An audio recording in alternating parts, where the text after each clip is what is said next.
Okulamusizaako wenna ng'omugoberezi waffe owa Spike News, ne tukwebaza emirimu gyonna gy'otusaako engalo.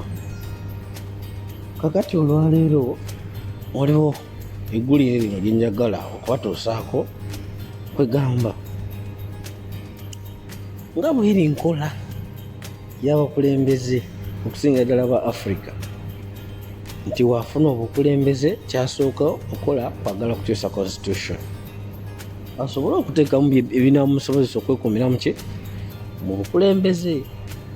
Kyensuubira nti kati ono kyakola si kyekyo. Kati twali tuli awo nga pulezidenti wa Guinea, mmanyi omusajja ono nze mwagala nnyo, Mamadi Doumbouya, ng'omusirikale obuvunaanyizibwa ate munansi. Njagala mukiwulire bulungi, omusirikale omutendeke ate munansi bw'alaba nga obukulembeze obuliwo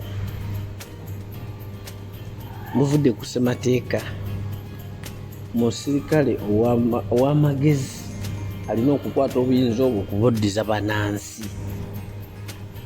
Doumbouya kye yakola, yakwata obuvuyinza era agamba mu kiwandiiko kye yafulumya ku mukutu gwe oguli official, yagamba nti ayagala obuyinza bushealingibwe bulungi ate wabeerewo accountability ku public resources.